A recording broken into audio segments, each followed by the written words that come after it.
retomando, então, muitos dos nossos saberes é passado de geração para geração, tá? Nem tudo está nos livros, nem tudo está dentro de uma sala de aula. Tem muita coisa que a gente recebe essas informações dos nossos pais, das nossas famílias. Tá, e a identidade cultural? A identidade cultural é justamente aquela em que eu me identifico. Se eu me identifico com a identidade cultural de um povo X, que eu gosto daqueles hábitos, daquelas comidas, das crenças, este é o grupo ao qual eu me identifico, é aonde eu vou formar a minha identidade cultural. A identidade cultural de vocês, por exemplo, ela é específica. Vocês não pegaram a identidade cultural do Paraguai, nem da Argentina, nem do Japão. Não. Vocês trouxeram com vocês a identidade cultural de vocês. Costumes e hábitos alimentares, religiosos. Mas vocês inseriram no hábito de vocês também gastronomia de outros países, de outras culturas. Vocês agregaram a identidade de vocês. Então, a identidade, a gente forma ela dentro do grupo ao qual nós estamos inseridos, certo? Então, é isso que nos torna únicos como pessoa, mas não únicos no mundo, porque precisamos um dos outros para sobreviver. Não só da nossa família, não só do meu vizinho. Somos todos dependentes um do outro para alguma coisa. Eu dependo, por exemplo, do agricultor que eu nem conheço, porque sem o agricultor eu não tenho alimento na mesa, né? Não tenho os vegetais, não tenho os legumes, porque eu moro na área urbana, não tenho uma plantação na minha casa.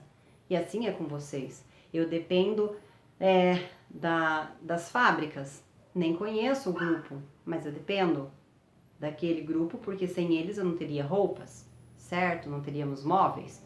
Então, dependemos de outras pessoas que pertencem a outras comunidades, as quais a gente nem conhece, certo? Então, desde sempre o ser humano vive em grupos, porque um depende do outro, ok? Então, a partir dessa explicação da prof, vocês vão pegar o livro de vocês na página 5 e vão responder as 3 atividadezinhas que tem ali sobre isso, mas não se atenham apenas ao vídeo da prof. Quero que vocês leiam também, grifem o que vocês acham de importante nisso que a prof explicou, e aí sim respondam ali as 3 atividades que está dizendo, certo? Atividade 1, quero saber as atividades que as pessoas estão realizando em cada uma das fotografias lá da página anterior, mostram como é o cotidiano delas? Então, pessoal, aqui eu tenho 4 imagens, tá? Quando a prof falou dos agricultores no primeiro vídeo, tá? Os agricultores que moram próximos, eles têm hábitos e costumes parecidos? Sim, eles têm hábitos e costumes parecidos, porque é o grupo onde eles estão inseridos, certo? Então, vocês vão lá, respondam aquela página ali e a prof vai dar a explicação do próximo conteúdo, certo?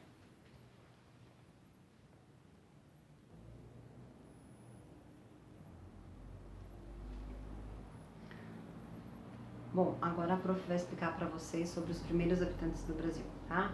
O conteúdo da página 9, 10 e 11. Os primeiros habitantes do Brasil foram os indígenas, né? Os índios, os vários grupos de indígenas que tinha espalhado pelo Brasil. Eram vários. Naquela época, os índios falavam mais de 1.300 línguas, porque cada grupo, assim como a prof explicou no vídeo passado, cada grupo tinha o seu costume, então cada grupo tinha a sua língua, tá? Só que aí vieram os portugueses que escravizaram os índios, alguns tentaram fugir, morreram, outros morreram por doenças trazidas pelos portugueses e o grupo reduziu, ficou um número muito pequeno de índios, que hoje eles moram em aldeias reservadas para eles, tá? Em áreas demarcadas. Então, o governo estipulou uma quantidade de terras para que os índios vivessem ali. São poucas as comunidades indígenas hoje em dia. O que eles falavam de 1.300 línguas antigamente, hoje eles falam cerca de 154 línguas. Por quê? Porque eles desaprenderam, né? Como diminuiu muito a quantidade de indígena e como tem muita mistura de muitos povos, eles foram aprendendo a nossa língua. Então hoje eles falam o português. Eles não falam mais a língua deles. alguns ainda mantêm os seus costumes e tradições, mas hoje eles frequentam centros urbanos, eles estudam, vão para a faculdade, têm acesso à tecnologia, assim como todo mundo, tá? Então eles não vivem mais reservadamente. Existem grupos específicos ainda de indígenas que não têm contato com o homem branco, com homens portugueses que falam português, né? Então existem ainda alguns indígenas que mantêm 100% da sua cultura, fala a sua língua e não frequenta centros urbanos, não frequenta faculdade, eles apenas mantêm as suas tradições.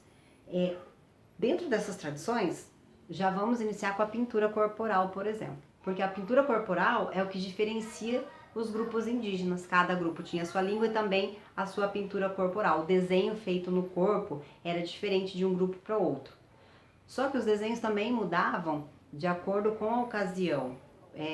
Eles faziam pinturas mais sofisticadas, mais elegantes, mais detalhadas, para ocasiões como nascimento, morte de alguém, ou quando um menino ia deixar de ser menino para se tornar um guerreiro, né? Deixar de ser criança passando para a vida adulta. Então, eles faziam as pinturas corporais e faziam as suas festas para esse tipo de celebração. Então, a pintura corporal, ela era utilizada para festas e cerimônias religiosas, na maioria das vezes, incluindo as guerras entre os próprios povos, né? Porque eram povos diferentes, então às vezes eles se encontravam e acabavam entrando em conflito. Para esses conflitos, eles também conseguiam se reconhecer através da pintura corporal. Essa pintura corporal, ela era feita com urucum, genipapo, argila, carvão, né, da fogueira, eles molham um pouquinho, fica preto, então eles passavam no corpo. O urucum e o genipapo são frutas retiradas da própria floresta, que dá uma coloração mais avermelhada e mais marrom para eles poderem pintar o corpo. Eles também se enfeitavam com penas, né, de pássaros, com sementes, tudo retirado da natureza. E eles retiravam apenas o necessário. Eles viviam em harmonia com a natureza, certo? Eles não desmatavam, eles não matavam sem ter a necessidade. Bom, agora que a gente já sabe que cada um tinha o seu grupo, a sua pintura corporal, eles também tinham as suas moradias, as suas ocas, em tupi, casas. As ocas, elas podem ser retangulares, triangulares ou em círculo. Dependia muito da região, né? Dependia muito do clima de cada região e também dos materiais disponíveis na região onde eles estavam morando. As casas eram feitas normalmente com palhas, folhas de árvores, né? Galhos, principalmente da palmeira. Eles tiravam com os troncos para construir as suas casas. Era chão, não tinha móveis, não tinha nada, eles dormiam em rede ou em tapetes, como esses que vocês lancham na escola, sabe? Tapetes como aqueles também para dormir. E a oca não tinha divisão, não tem, né, divisão. A oca é um espaço grandão, eles colocam em volta assim nas paredes as suas redes e embaixo essas esteiras, que são esses tapetes feitos também de palha, que é da fibra da palmeira, tá? Então as suas ocas, elas eram montadas de acordo com a região. Vocês podem até ver no livro de vocês as ocas, olha só. Aqui ela é meia oval, né? A família que mora aqui dentro é bem grande.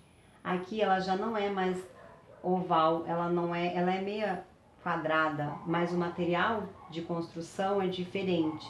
Aqui nessa que é triangular, o material de construção também é diferente, porque os locais onde elas estão inseridas, a natureza oferece materiais diferenciados, porque a vegetação ela muda de lugar para lugar. Tá? A vegetação que eu tenho na Amazonas eu não tenho lá no Nordeste. A vegetação que eu tenho no Nordeste eu não tenho aqui no Sul, certo? Então, por isso que as ocas também mudavam seus formatos e a sua maneira de construir, tá bom? A pintura corporal, olha só, os homens faziam seus detalhes no corpo, então, especificamente para algumas ocasiões, certo?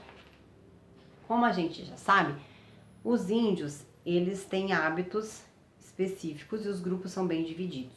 Os homens saem para caçar eles limpam o espaço para a construção das suas ocas e caçam. As mulheres preparam o alimento, fazem o plantio da agricultura e cuidam das crianças, né? Tudo que é coletado na floresta, de raízes, frutos e sementes, é para a comunidade, não é apenas para aquela família. Então, normalmente a oca, a aldeia tem as suas ocas espalhadas e no centro fica uma oca principal onde acontecem as cerimônias religiosas. E eles dividem tudo que eles caçam e tudo que eles coletam, certo? Então eles dependem da caça de animais, da coleta de frutos, de raízes e de semente fornecido pela natureza, pelo ambiente onde eles estão. Quando fica escasso, quando quase acaba aquelas sementes, aquelas frutas daquele local, os índios se mudam. Eles deixam a natureza se recompor e vão para um outro lugar onde tenha frutos novamente, onde eles possam coletar frutos e raízes até que aquele espaço se renove, certo? Então eles não prejudicavam a natureza.